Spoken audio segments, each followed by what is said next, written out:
Hello. Hello. Uh, are we all going to be unmuted? No, we're not. Hi, Jan. How are you? So, I'm good. I'm just concerned. Why am I unmuted now? I'm going to mute you, okay? Okay, thanks. Sure.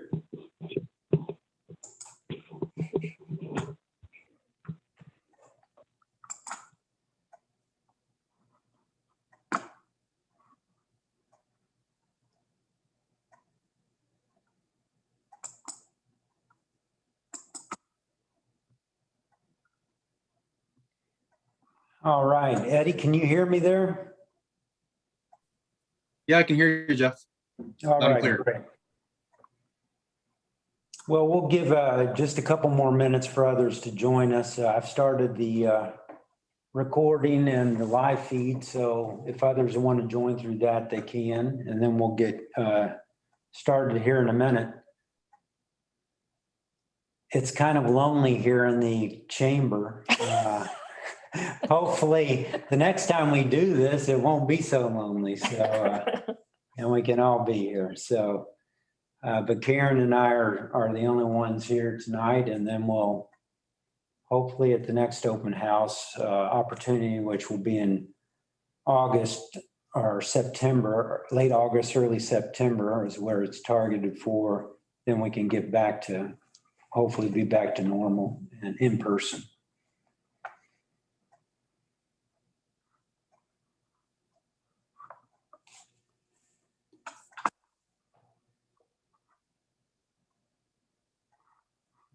I'm going to go ahead and share my screen.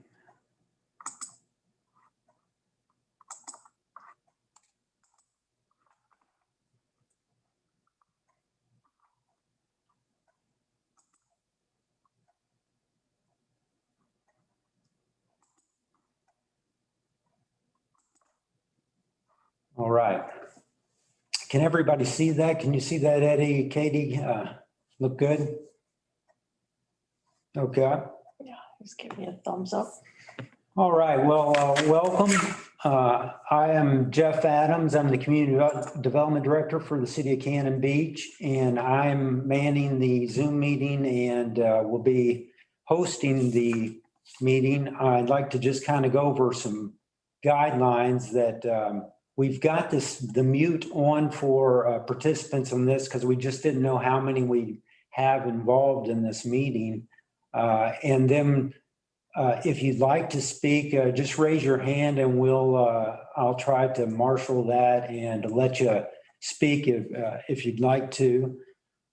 We also have an opportunity at any time to comment. You can always comment to me at adams@ci.cannon-beach.or.us.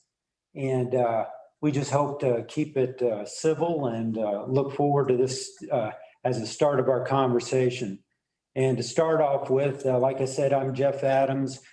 This is Cannon Beach's first TSP or Transportation System Plan.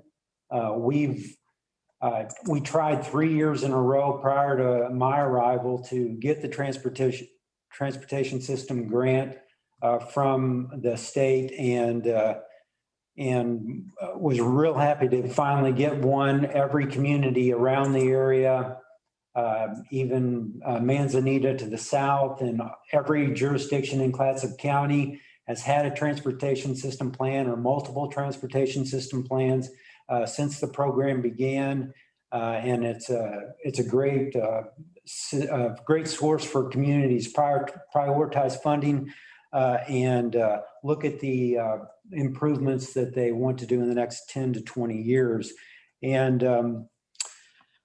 when I originally made the application, I really concentrated on three drivers, and one was the desire for people to be in Cannon Beach and what we were seeing on the ground, just the seasonal influx of tourism and the effects that was having on our traffic and our parking and our pedestrian safety and other issues in the town. Number two, that kind of the limited, what I call the limited and fragile footprint of Cannon Beach, and that we really don't have that much room to expand.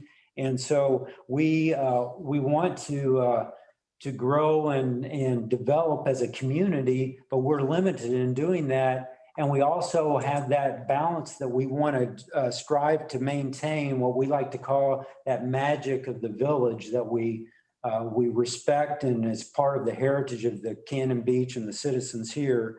And number three, just the effects that we're starting to see across the nation and regionally with climate change, changing funding streams, and our aging infrastructure.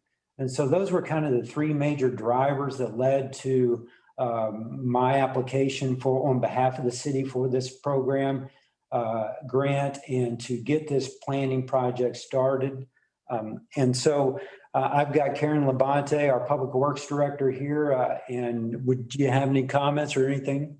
No, I'm just very appreciative of Jeff's fourth attempt to get us this grant funding so that we could have this plan. This will come in handy for a lot of different purposes for the city to have funding streams available to them that we would not have normally been able to access. So congratulations to Jeff for making that fourth time a winner.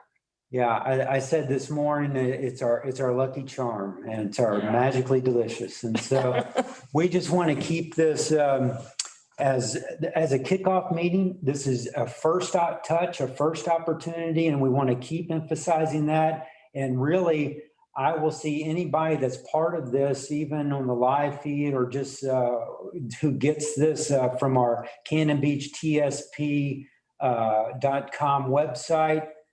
Get people to that website. There's going to be links there, all the information on the project, the timeline on the project, and all this information that you'll see tonight will be covered in that, plus survey opportunities throughout this year-long process. And so I'm going to turn it over to Eddie and let him introduce himself and speak about the project and any other any things that he might want to relate to this. So Eddie, take it over.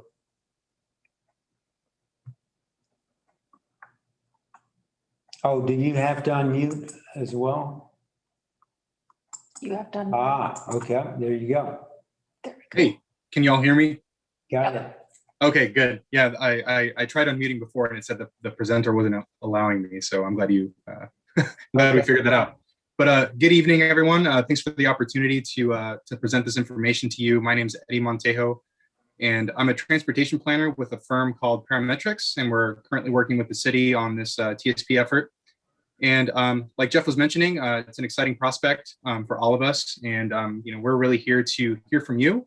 So there's going to be ample time in the discussion today to hear your feedback and your input on the information that we're sharing. So I'll do my best to get through the content efficiently, but there will be points along the way for you all to participate if you like. So without further ado, maybe we can just jump right into it, Jeff. So next slide. All right, so like Jeff was mentioning, this is actually Cannon Beach's first TSP. So some of you might not be familiar with what a TSP is, but these are done all over the state. There's state law in place that requires jurisdictions all over Oregon to prepare these kinds of plans. And generally what these plans do is they look at the conditions today. They take stock of the inventory of transportation facilities in a given community. And they also do a 20-year look to try to get a sense of what the needs will be over time. And then the plan really tries to address those needs by developing a range of possible solutions. And those solutions come in a few different forms. So probably the easiest kinds of solutions to wrap our minds around are projects, right? So you might identify a need for new sidewalks or a crossing improvement or some kind of traffic control device or something like that. TSPs also will typically recommend programs. So for example, parking management, things that aren't necessarily tied to hard infrastructure, but nonetheless have a positive impact on people's ability to get around in a given community. And there's also policy changes. So coordination with transit providers is an example of that, and other types of policies that are supportive of better transportation for residents and visitors. And lastly, the TSP also addresses standards. So for example, street widths to kind of help accommodate or really to help cities grow appropriately as development occurs within their city bounds. Next slide, please. And you probably guessed that as a system plan, it needs to address all the modes of transportation and ways that people use to get around in Cannon Beach.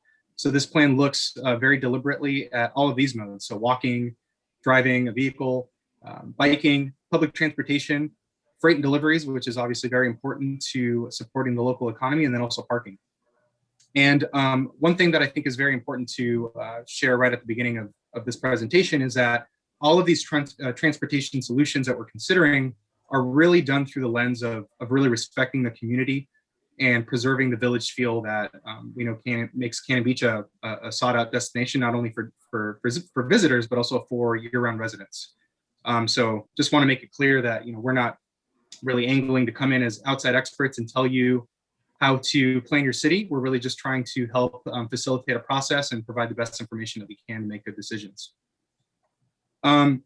So at the end of all of that, once we have that laundry list of solutions, there's also going to be sort of implementing guidance that the TSP will include. So that includes goals and objectives to guide the process overall, a framework for how to prioritize projects and programs, and essentially put them on a timeline that responds to community values and priorities, a range of different funding options to actually get these things built, and then some city code updates to comply with state rules, but also to, again, help the city accommodate and grow with new development in a way that respects the village aesthetic.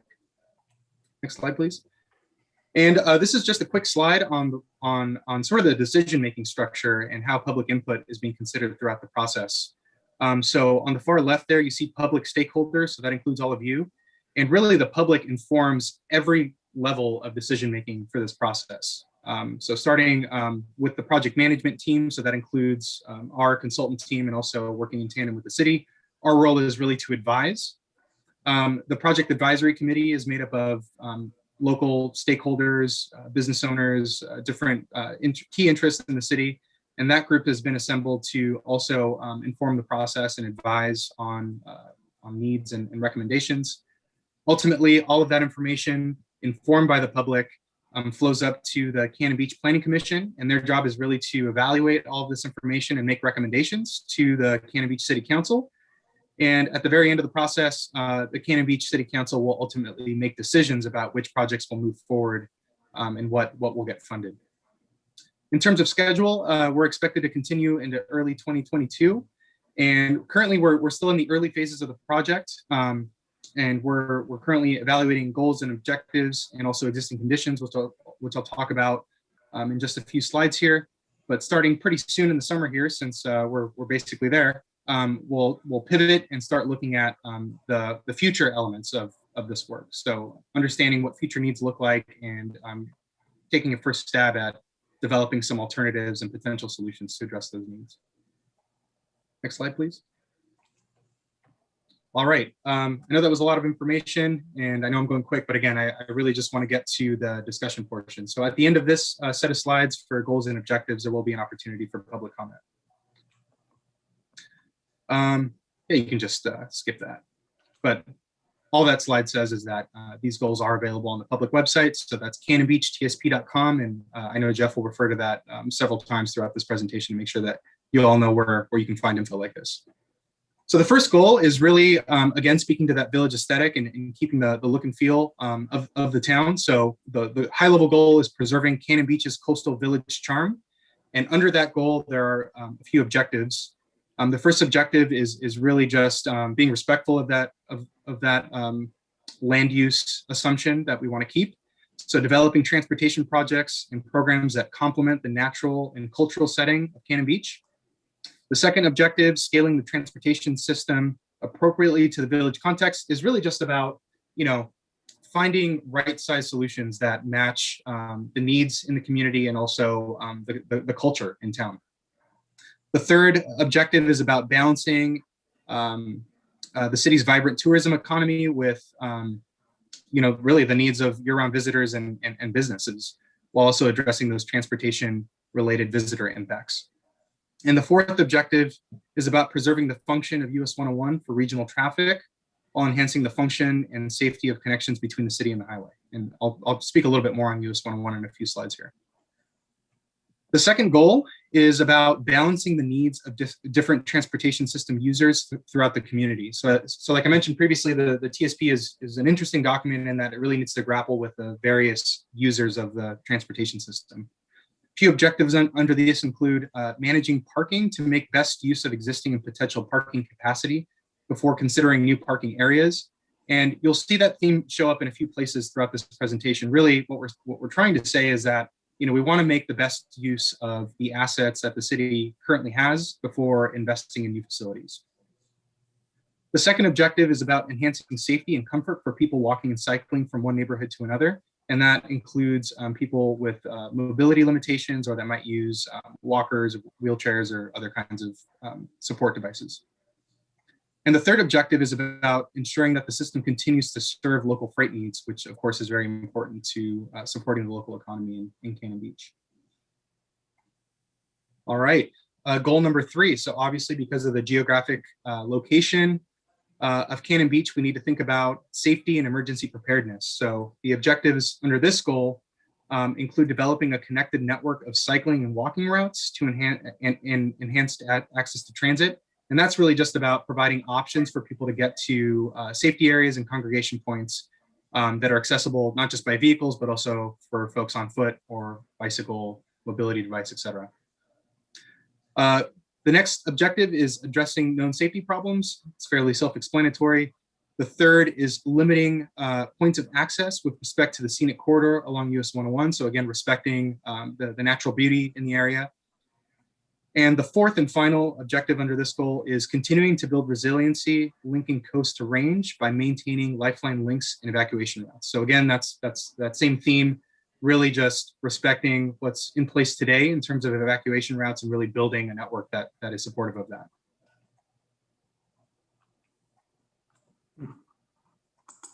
Slide if you would, Jeff.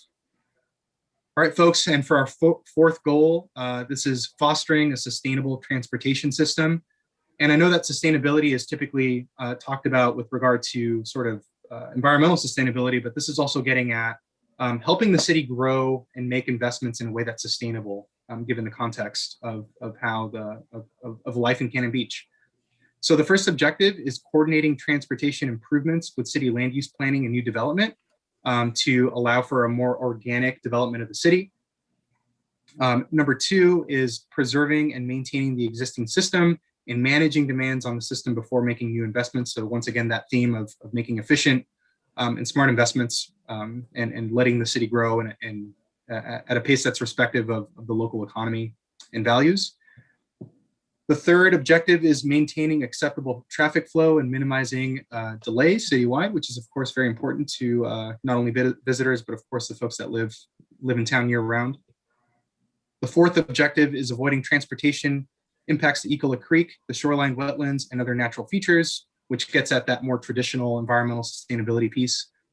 And the fifth and final objective under this goal is about prioritizing projects that can be funded by grants and looking for partnership opportunities with other agencies and groups. So Jeff, just to clarify, are we here until 8 o'clock or just until 7?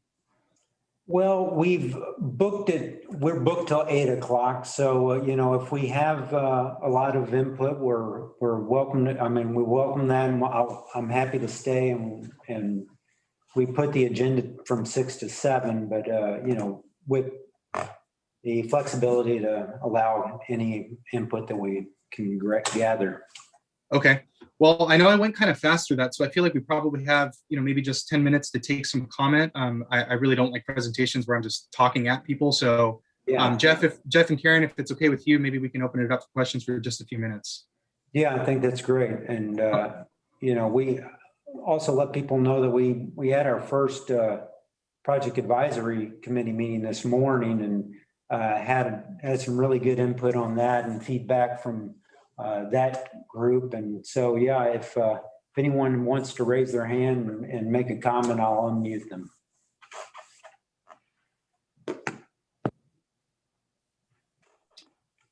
And of course, if not, there will be an opportunity at the end to get into it as well. Yeah. All right, nothing as yet, Eddie. Yeah, that's okay. All right, folks. Well, for the next section, and this is the last section of the presentation today, we'll be talking about really the first major piece of work that we've done for the TSP, which is typically, again, taking stock of what transportation assets exist in the community today and looking at the conditions of those assets, and then also identifying potential needs. Next slide, please. All right, so here's some questions for you to keep in mind as I go through this information.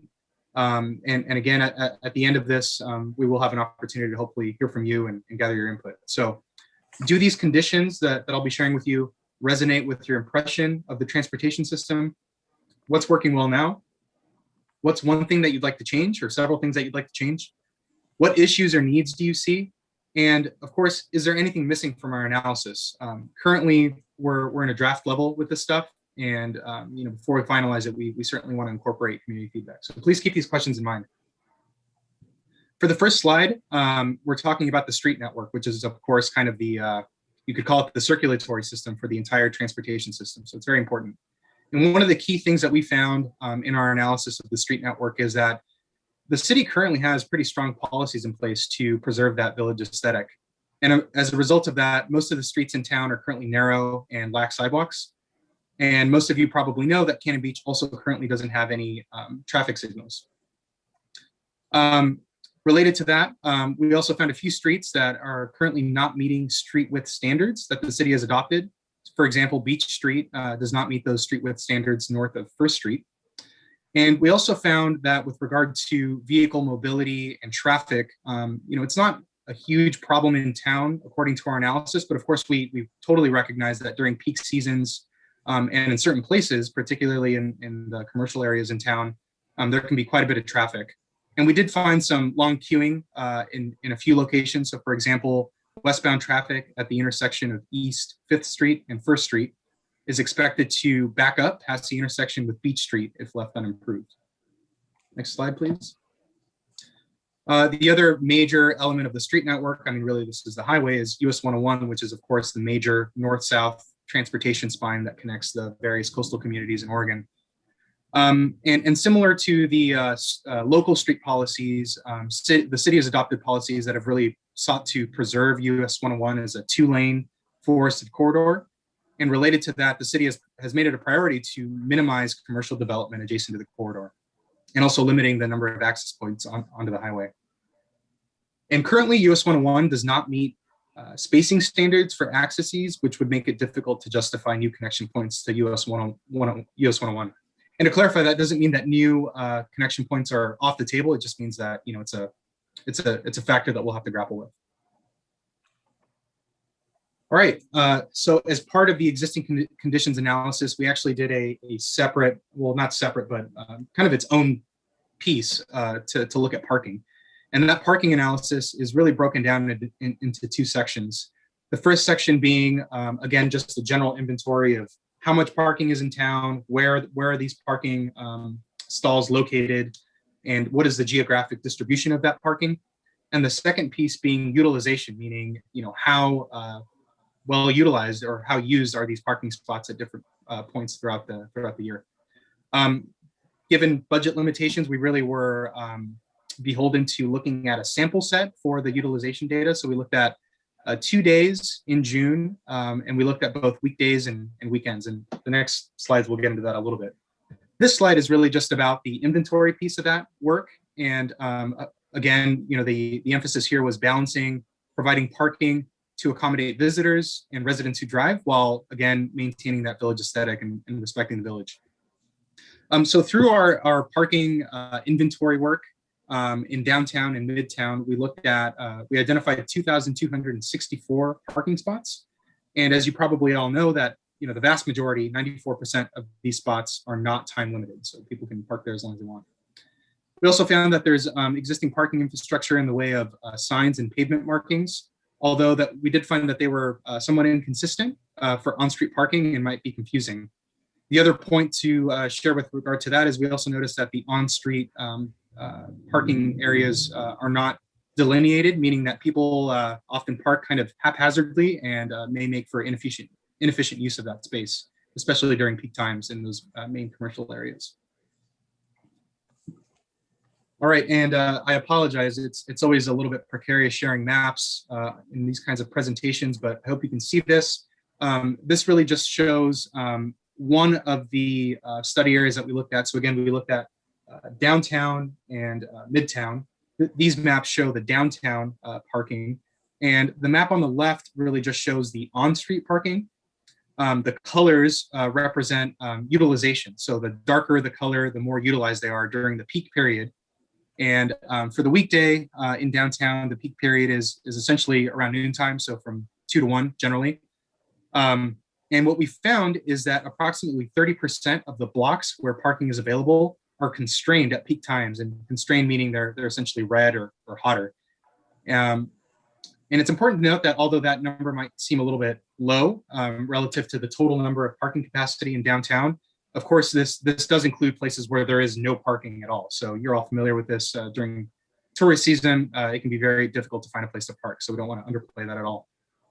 The map to the right shows off-street parking opportunities. The vast majority of these being public parking areas. There's also some public ones in there as well. But again, the colors just represent where folks are parking and where parking capacity is constrained. And currently, what we're finding is that approximately 17% of those off-street parking spaces are constrained at peak times.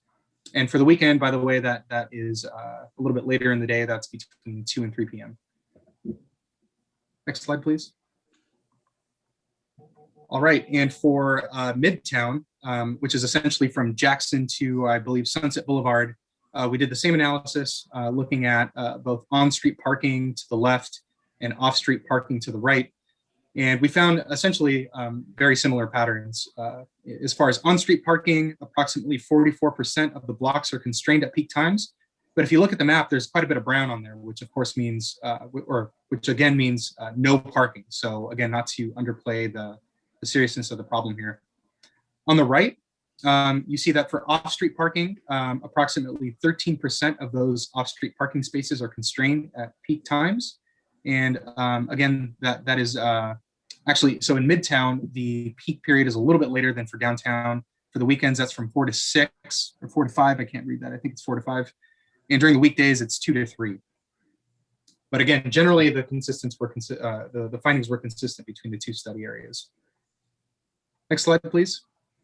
All right, just a few more slides, and I'll stop talking. So for the walking system, because of the current land use and overall design of Cannon Beach, we were happy to find that Cannon Beach is a compact and walkable place. Although there are some differences in terms of where it's easier or safer to walk. So for example, basically most of the sidewalks are limited to the commercial areas in town. And that's also true for street lighting. Outside of the commercial areas, there's relatively low street lighting, and sidewalks are generally not available. In those places, though, where sidewalks do exist, most of the sidewalks do have curb ramps, but the conditions might vary. So that might be something that we look at for the TSP. And also wanted to mention that the Cannon Beach Academy public elementary school does have a crosswalk near it, but no other dedicated pedestrian facilities. Next slide, please. All right, and for biking, some of you may or may not know this, but Cannon Beach actually currently lacks a designated bicycle network, which is sort of like the official bike map that cities publish, or a bike master plan. And important to note that a bike master plan was called out as a policy objective in the comprehensive plan. But of course, that doesn't mean that folks don't bike in town or that the city is completely absent of bicycle facilities. Many of you probably know that the Oregon Coast Bike Route actually goes through town on Hemlock Street, although that facility is inconsistent at times where, essentially the striping falls in and out depending on where you are. As far as opportunities for biking on US 101, currently that's limited, and that's primarily because the shoulders on US 101 currently don't meet ODOT standards for minimum widths. So currently the standard on a facility like US 101 is a minimum width of 6 feet or 4 feet minimum in areas of physical constraints. And under certain conditions, those shoulders can provide a place for people to cycle down highways. And another kind of key finding is that just generally, big picture, north of First Street, we found very few bike facilities in town. All right, transit. So the TSP will look at transit, although the city doesn't, directly operate transit. It's an important tool to look at because it can obviously provide an alternative for people to get around, for those looking not to drive or that can't drive. And transit can also be an effective tool in addressing some of the parking demands in the city and also traffic. So currently, local service is provided by the Sunset Empire Transportation District, or SETD. And there's also intercity service available in town, which is provided by a combination of different providers. So that would be SETD, the Oregon Point, which is essentially kind of like a coalition of intercity bus providers, and the Tillamook Transportation District, which operates the WAVE service. One of our findings was that currently transit might be impractical for people, primarily because there are limited service hours and infrequent service. And also we found that private transportation services, so that refers to taxis and hotel shuttles and things of that nature, are currently limited in town. And I alluded to this in a few slides prior, but freight and deliveries are very important to the local economy, and obviously is something that we need to look at in the TSP. So maintaining access to businesses will be important to consider. And also, as a matter of practice, often what this boils down to is considering places for trucks to safely load and unload cargo in town. All right, and I think these might be the last two slides on the existing conditions before we can hopefully turn it over for some discussion. But some findings on safety, and I'll note that safety is important not only because of the practical implications on property or human life, but also because safety and even just perceptions of safety can influence how people make decisions about what mode they use to get around town. So between 2014 and 2018, we found 47 crashes were reported within the city. And as is the case in many communities in Oregon, most of these crashes were really concentrated in just a few areas. So 20 of those 47 crashes occurred on Hemlock Street, and 14 of those crashes were on US 101. Luckily, none of those crashes were fatal, although one of those crashes did lead to serious injuries, and 6 of those crashes led to minor injuries.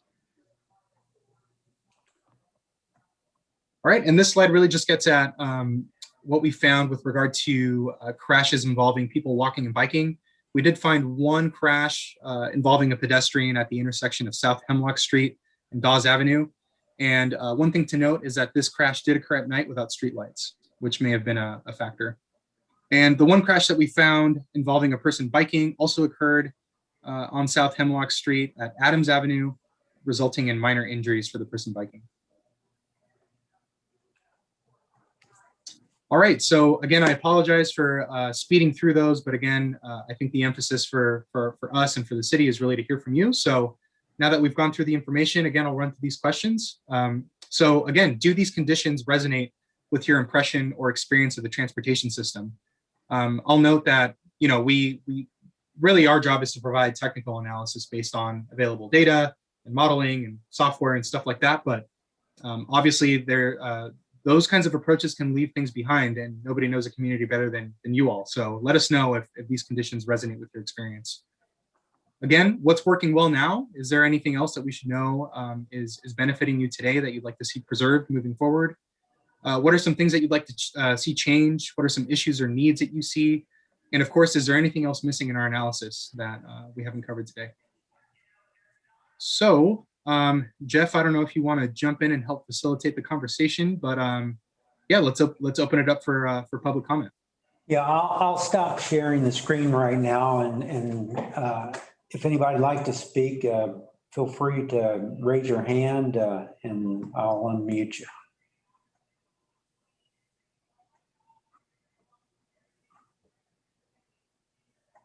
And this may be one reason why I look so forward to getting back to in-person meetings.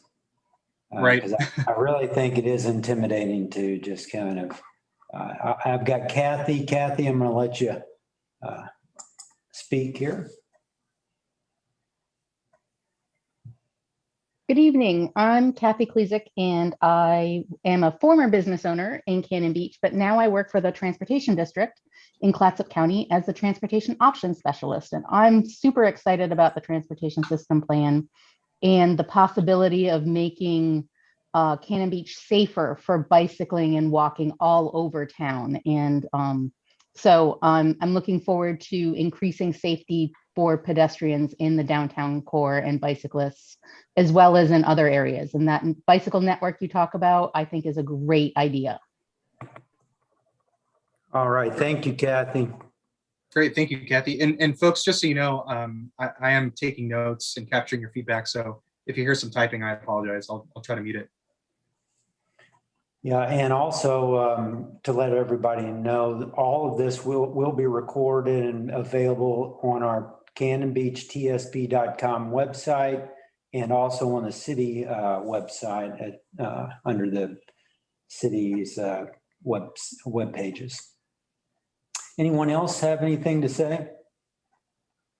Any comments or thoughts? And I don't want to pick on anyone, but I did see that Patricia just turned on her camera for a moment. Patricia, I don't know if you had a comment. No worries if not. Don't want to call on you.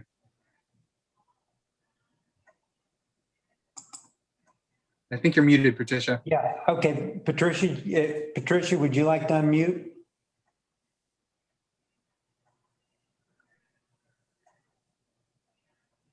Jeff, you might have to do that as the controller of the meeting. Okay. Yeah, I do. There we go. All right. I should be. Yeah, I just, sorry. 6 No worries. o'clock came and went and I was asleep in the chair. So I have not heard what's been going on. I just read someone sent me some information via text last night. And I wanted to be part of this because this issue, there's nothing that isn't touched in Cannon Beach by this. Mm-hmm. Absolutely nothing. So I've lived here for 38 years and I want to know what's going on. Perfect. What you guys are thinking about. And, I think it's just really important. Well, great. And also, eventually to give input, but right at the moment, I don't know where you're at or what's going on, but well, yeah, I just think that this is, if this is a 20-year plan, I mean, please, we need to be part of this, what's going on. Yeah. all right, great. Hey, Patricia, again, don't want to call on you, but you've lived in town for so long. I really feel like your thoughts would be really valuable. We don't have to get super deep into it right now, but what would you say is the top transportation problem that comes to mind right away? Just curious. I think one of the things, I was just talking to one of my 34-year-old daughter's best friends who, have lived here since birth, right? So about this whole thing. And one of the things that comes to mind is the fact that, we very teasingly, I don't know, 2 or 3 years ago, I was, chatting with them and some people at work also when I was working at a hotel and, about the fact that it would be nice if we could just put a sign up and say, sorry, we're full. Mm. The parking issues are ridiculous.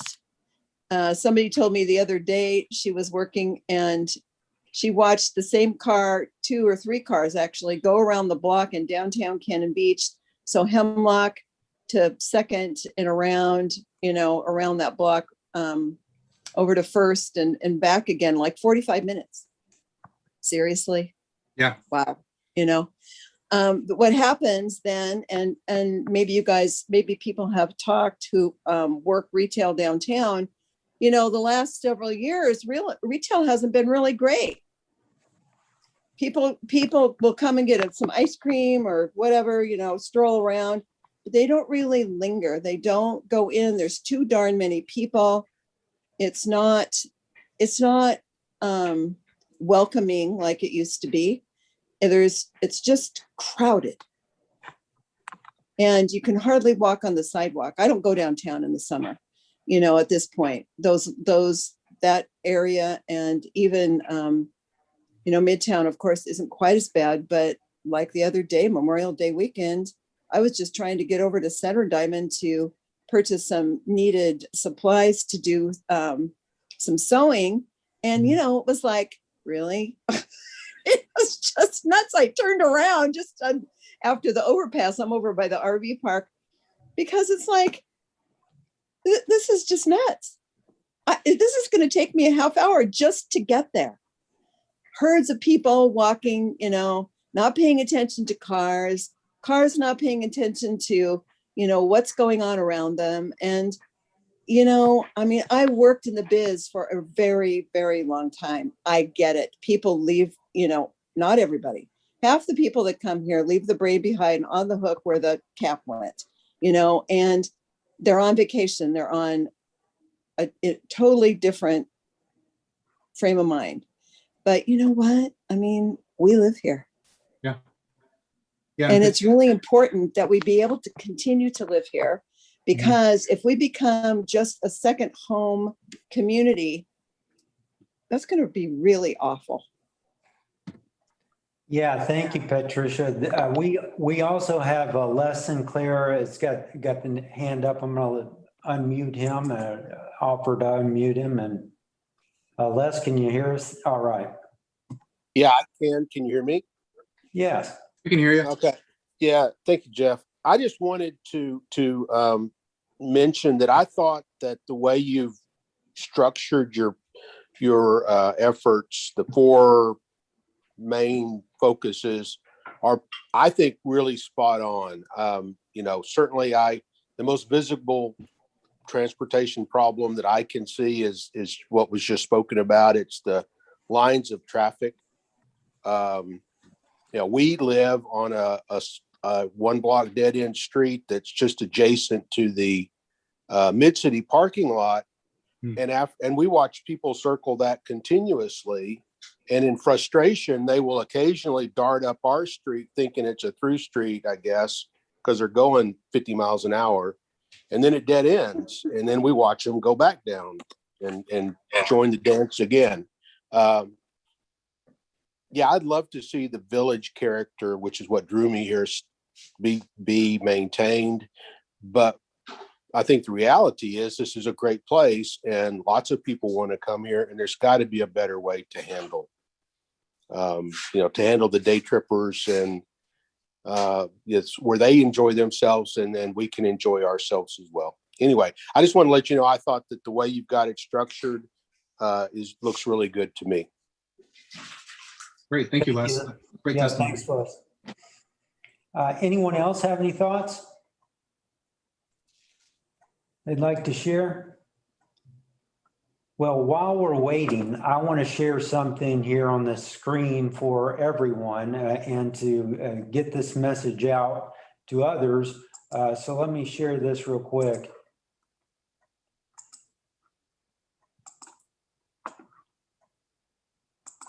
Okay, so from the city's webpage, or if you just type in cannonbeachtsp.com on your browser, you'll be brought to the Cannon Beach Transportation System Plan. It has most of the information that we've discussed, links to different areas and documents in the project library. But up at the top, you'll also see open house. If you click on that open house, it takes you to the open house page. And if you click on this, hop over to the open house, it takes you to the Cannon Beach open house survey with everything that we've mentioned tonight, all the information on what is a TSP, the goals, existing conditions, and then feedback is a survey section, which we've spoken about. So that's what I really want to impress on those that are attending tonight, those that can reach certain audiences that even the city can't. That's what's surprising in today's social media age, is that everyone has access to other networks. And it's surprising how that can spread virally if we just get the word out to our communities and others and how to connect to this page, because this page can be the resource for all those people that I know come into my office or call me throughout the year and say, you know, parking problems, traffic problems, safety issues, trails, all of those things that we're talking about tonight. If we can direct people to this page, which will be open for at least 2 weeks, likely longer, but we've scheduled it at least through the 18th. So we're going to be getting information out. We're going to be hitting our newspapers and other outlets also to get the people to this website. So please get this out to anyone you know, and then I'll stop sharing the screen right now and then take any other comments that anybody might want to have.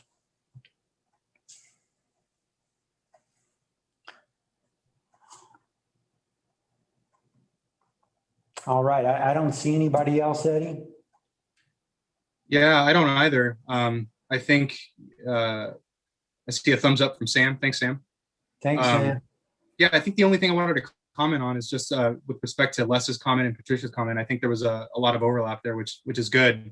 You know, like we mentioned multiple times tonight, you know, I think our big challenge is striking that balance, right? How do we really focus on the residents and the folks that live in town, while also grappling with the reality that, like Les said, it's a great place. So, you know, we're thinking about that, and it's really important for you to share your input with us so that we can do a good job. I do see a hand from Deb. Yeah, let me unmute Deb and let her. All right, Deb. I'm doing this from my iPad, so I'm a little disoriented. So I just wanted to say I am so thrilled that you're looking at this and how you presented it, and very happy about bike trails. And the problems I see mostly are when you come into Sunset off of 101, it's really, really bad. And then downtown, there's a lot of people that don't come to Cannon Beach anymore because it's too crowded, and we're hearing that from people in Portland. So I'm all for, I don't know if you know what they did up at Trillium Lake at Mount Hood National Forest. They're limiting people into that area, and they get parking passes. So I highly recommend that we have to do something like that. Are you familiar with what the Mount Hood National Forest is doing now? Deb, I'm personally not, but I've seen lots of communities do stuff like that. Parking passes, time limited parking to essentially make it known that people can't just park indefinitely. We also heard anecdotally that, especially in Cannon Beach, you know, you have people coming and parking right in front of a storefront, for example, and getting lost at the beach for 8 hours and taking up that capacity. So it's a multi-layered problem, and you know, again, we don't want to assume that we know what the right solution is. So it's important to hear ideas like the one you just shared. That's great. Well, I'm going to read it to you right verbatim from the Mount Hood National, the newspaper. It said that the Mount Hood National Forest will try to add extra law enforcement directed toward the fire closure areas, while also looking to add digital pass option for some recreation fee sites, and even fee machines at places such as Ramona Falls Trailhead. The digital pass, which could be in place sometime in June, would allow visitors to pay for Northwest Forest Pass needed at many sites through QR code on their phones. They also noted that access may be limited at Trillium Lake, with people turned away when all the parking spots had been filled. People were parking illegally at the trailheads, which could have been hindered first responders to the accidents and so forth. So anyway, we thought that sounded like a great idea for Cannon Beach, because it's not going to ever, oh, look at all your musical instruments. I'm sorry. I got distracted. That's how I stay sane, Deb. I don't see mine over here. I don't know if you can see mine or over here. Anyway, so yeah, so that's what I would recommend. I think we have to do that. Plus, it's another revenue situation to gather revenue for the city. And I see that all these tourists coming in to pay, if you charge $5 a car or whatever, could create a lot of revenue. Maybe on weekends, even $10. And parking passes like they're doing at Trillium Lake would be, Mount Hood National Forest would be, if they're doing it, it must be a good idea, right? Well, thanks, Deb. Yeah, I come from the coast of Georgia as one of the places I've worked, and yeah, there's places, many places along the coast that have similar type systems. Jekyll Island, for instance, you pay to get onto the island, and that's your parking pass for the day. And so, yeah, there's lots of parking management systems out there, and like Eddie said, we're going to be looking at different ones, and I think that's going to be a large component of what we talk about the rest of the way as well. Thank you. Thank you for all your effort. I appreciate it. All right, thank you. Thank you, Deb. And I see hands from Kathy and Les. I don't know if those are from before or if those are new comments. I think that may be from before. But I'll ask to unmute just to see if they have anything else they want to say. Just in case. No, this was a new comment, so thank you. No, I was wanting to comment that there's several things. This is a great opportunity to look at the parking pass type of thing and to work in conjunction with potentially ODOT to put up on Trip Check full parking lots, so you don't have people circling wishing that the parking lot was full when it clearly is, empty, that a space would become available when it's clearly full. And hopefully to set up and encourage more remote parking so that, if the downtown core is full, but the Tolovana lot still has spaces available, that people will know that there is a bus shuttle service that they can get on and get to downtown. And if they're adverse to taking the bus, then maybe we can work on some potential bike shares or scooter share type situations so that people that don't travel with their bicycles could still get around town on a bicycle instead of driving their car around and around and around and around. So after 22 years of having a business right on Main Street, I also watched the circling frequently. And that is one of the biggest congestion things, is that people just circling in their cars looking for the parking spot as close as possible to the beach. And, and then not knowing whether the spot that they found was legal or not is another thing. So that whole mention of the spots not being labeled is definitely important, that people in town may realize that it's very clear how parking is regulated, but people that are coming from the other side of the country or other countries don't realize that the yellow line means no parking, and that you can park when there isn't a yellow line, and that there's no place for to pay for parking. I frequently had people coming in asking me where they went to go pay for parking because they expected to do that, and then were surprised to hear that there was no charge for parking in Cannon Beach. So I think, again, you're onto something with all of your points, and I look forward to exploring these solutions more with everybody. That's great, Kathy. Yeah, the only parking ticket I've ever gotten in my life was at a Wrigley-filled game in Chicago, just because I could not interpret what the sign said. I could not. I took pictures of it even to, so I could try to explain it to the, but yeah, I do understand that. So, Les, What do I do? Just talk. Oh, hi, this is Lynn. Lynn. I agree with, I think it was Kathy that just spoke. I've been wanting cameras put in the parking lot down the street so people can check before they get in the car and drive out here. If it's full before you leave the house, it's going to be full when you get here. So I think something through ODOT might actually be a good idea. The other thing I was thinking of, this morning we talked about a bus system. While you're looking at some kind of within the city transportation, think about how many parking spots are taken by people working, and that maybe remote parking for them with a bus service for them might be a way to open up some revenue generating parking spots. Great point there. Yeah, thank you. Yeah, we've had a little discussion this morning about that, but yeah, that's wasn't really that well said. And I think it is a point that I've heard over the 2 years I've here with different ideas, even using like the community church parking lot.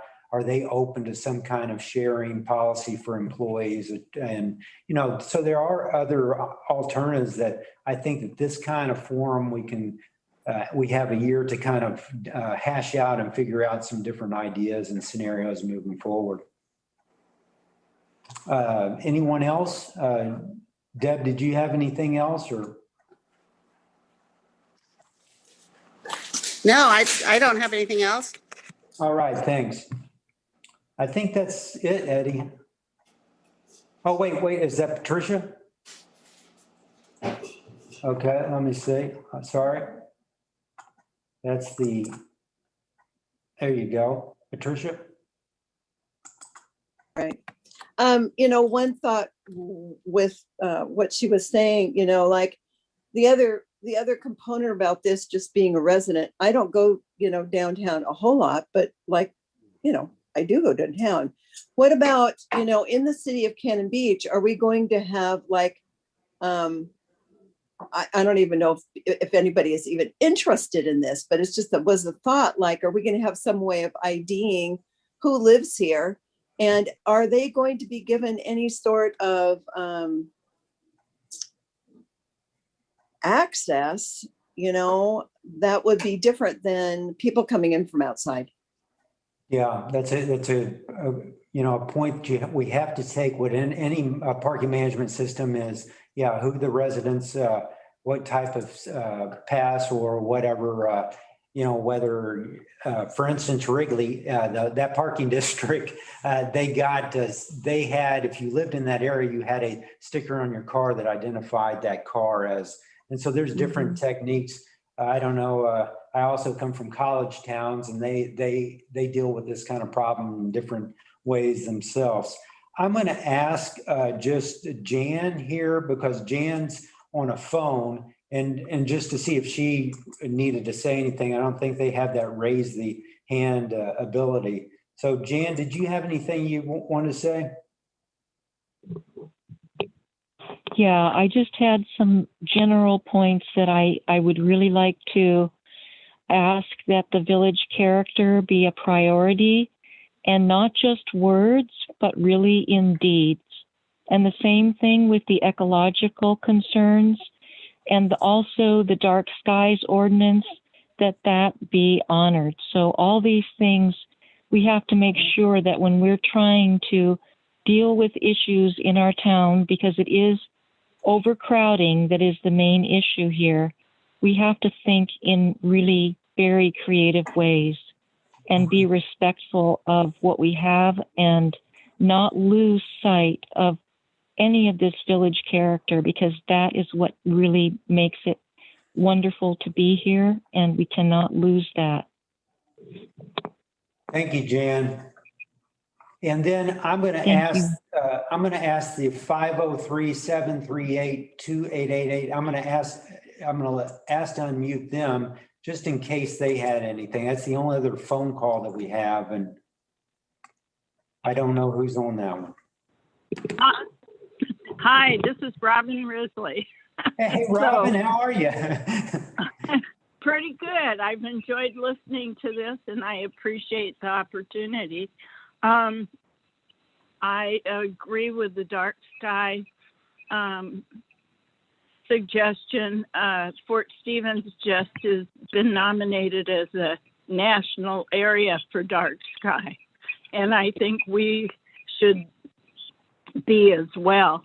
I also wanted to mention that bike paths along Hemlock and S-curve is going to be an issue because there isn't room to work with that. So I think that's something that should be considered with options.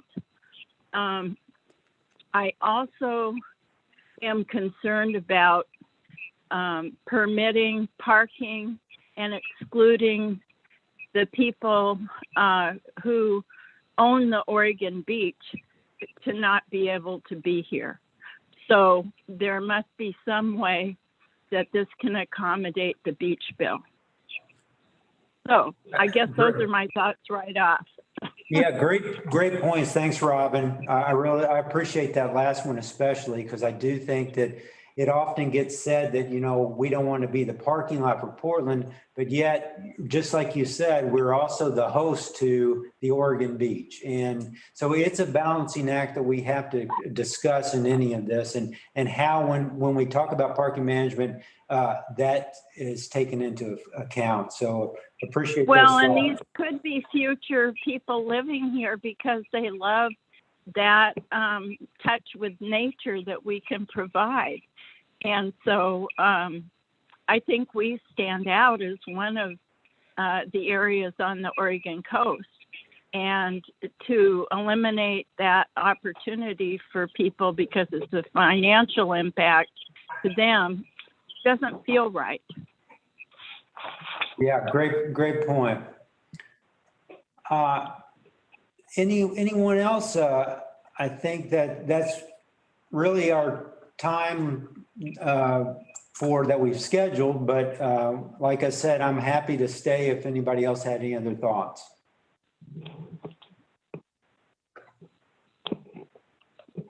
All right, well, Eddie, anything else? Sorry, Eddie. This is All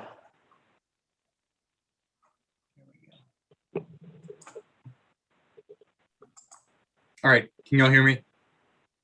Yep. Yeah. Okay, great. So Jeff, I think I don't think there's anything else. I think you covered the online open house, but again, I guess my parting thoughts would be thanks for the conversation and for your input. I've said this before. I said again, we really can't do this right if we don't have the support and input of the community. So we hope that you'll join us the next time we do this. There will be another phase of community involvement where we'll be reaching out to the community to hear from you. And like Jeff was sharing, this is a transparent process. So all of our documents, all of our findings, all of our preliminary work and conclusions will be shared online. So at any point, you're welcome to review that content and submit your comments and let us know how we're doing. And in the near term, like Jeff was saying, please share the online open house. Help us get that out. It's a great way to provide feedback and learn more about the project. So I think that's it for me. All right, thanks, Eddie. I just saw Daryl's hand poke up.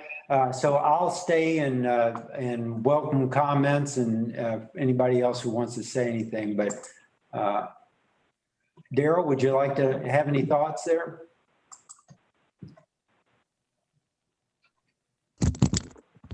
Can you hear me? Yes. So the only comment I have, as I was looking through the presentation, I like the time frame and the milestones, and I guess this comment's more to Jeff, is that I guess you're targeting early 2022 for the public hearing, final draft, and adoption. Hopefully we can definitely stay on that time frame and make sure that the city council makes a decision in early 2022 and doesn't just push it off to some later date. Yeah. Well, thanks, Daryl. And we will get the dates out for the next one of these, which, like I said, we hope to do it in person next time. And we also have the survey, and I think we'll also have a few other surveys. So if you do complete this open house, stay connected, sign up on the website. The CanonBeachTSP.com website also has a subscription. So you can sign up and get the push notification on new materials, new surveys that we'll be asking during this process. So just to stay involved in this process. So I want to thank everybody for their time this evening.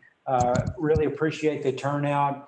And we will, like I said, let everyone know through our CanonBeachTSP.com website when the next meetings will be, and post all of the information, not only from tonight, but as we collect and put out the different components of this project. So thank you and enjoy this summer. Bye-bye.